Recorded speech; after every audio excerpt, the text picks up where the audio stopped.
O Asclépio. Estudo do versículo 16 ao 20. Não disse então, ó Asclépios e Amon, o que muitos repetem. Não poderia ser afastado e abolido o mal da natureza por Deus. Essas pessoas não merecem absolutamente resposta. Todavia, em vossa atenção, quero prosseguir explicando este fato. Dizem, com efeito, que Deus deveria libertar o mundo do mal, porém o mal está fixado no mundo que parece ser um membro deste. No entanto, o Deus Supremo tomou de antemão suas precauções contra o mal, da maneira mais racional que foi possível, ao se dignar dar gratuitamente às almas humanas o intelecto, a ciência e o entendimento.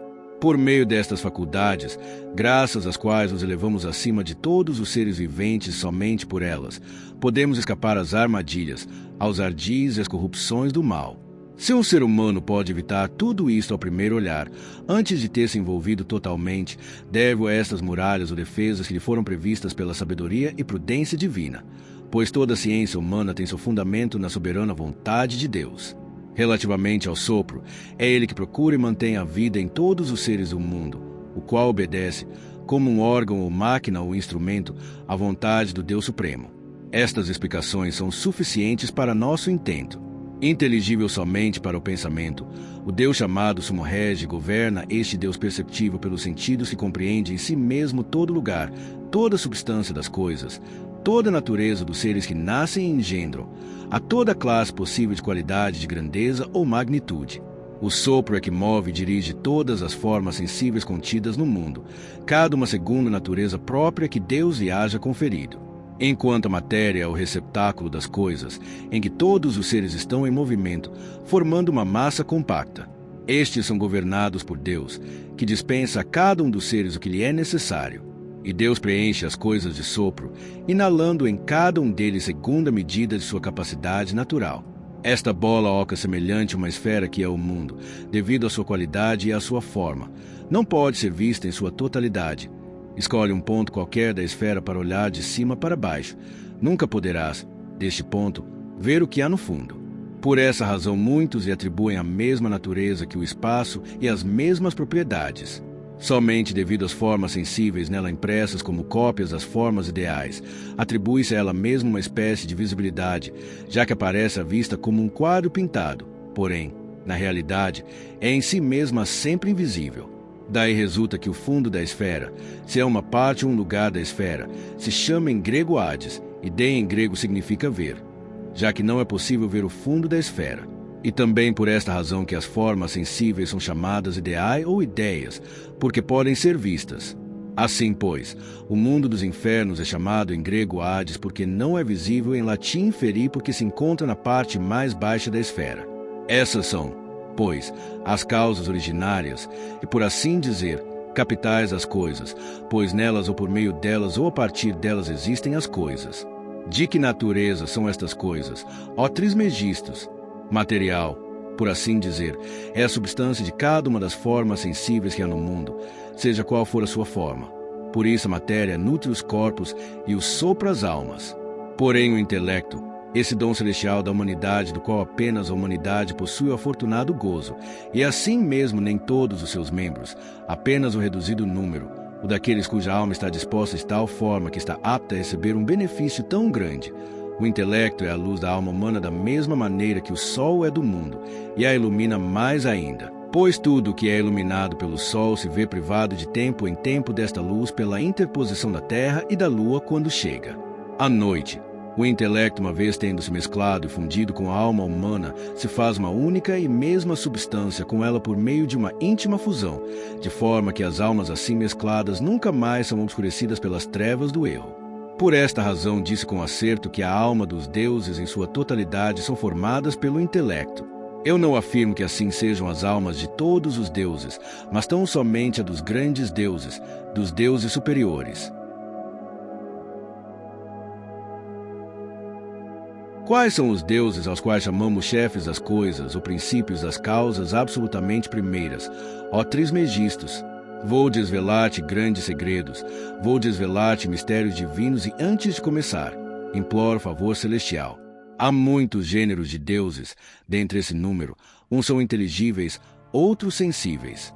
Ao chamar alguns de inteligíveis, não se quer dizer que permaneçam à margem de nosso conhecimento. Longe disto, conhecemo-los melhor que aqueles que chamamos visíveis. Esta exposição fará ver e o verás por ti mesmo se prestares atenção.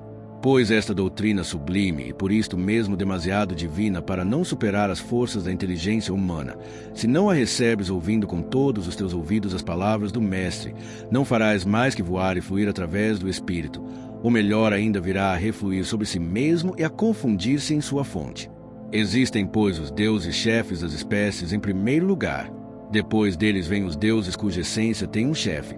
São estes deuses sensíveis e feitos à semelhança de sua dupla origem, os que, de um lado e outro do mundo sensível, produzem todos os seres, um por meio do outro, iluminando cada um dele. A obra que criou o cria.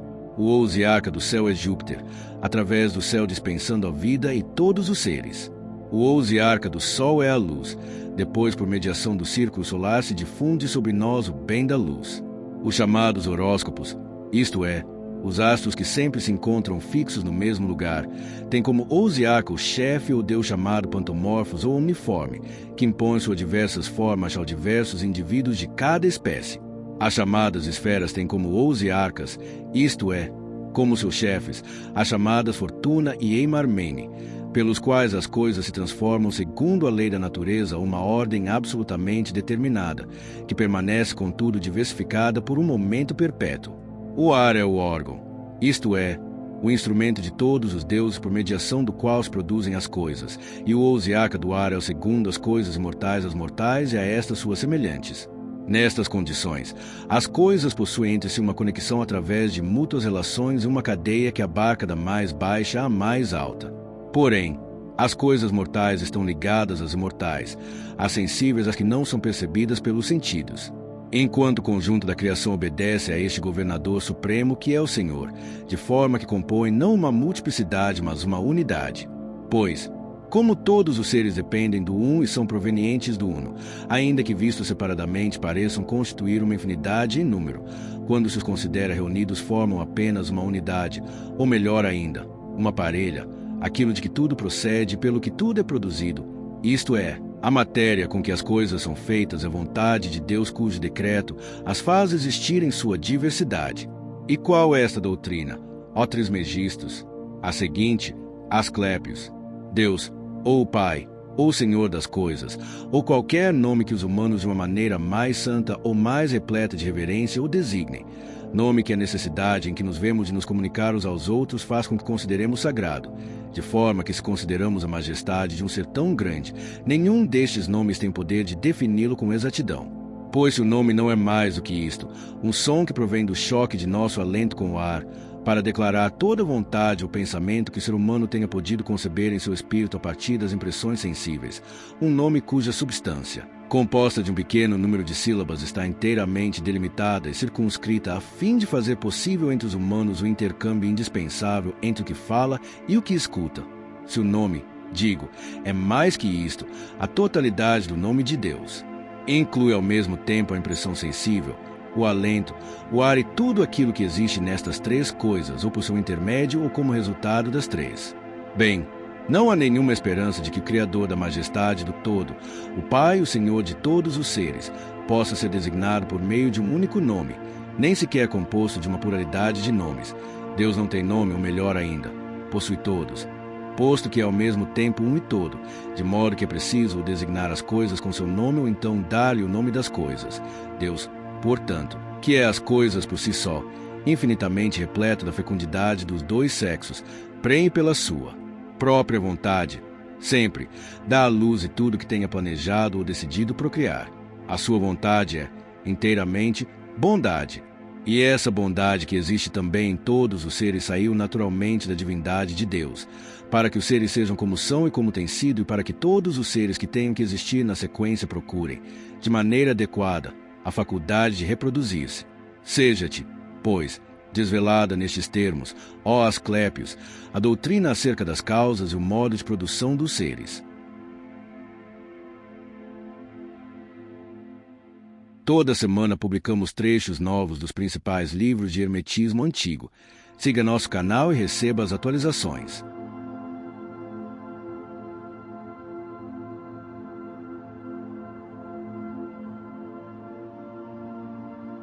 Fim do estudo de hoje.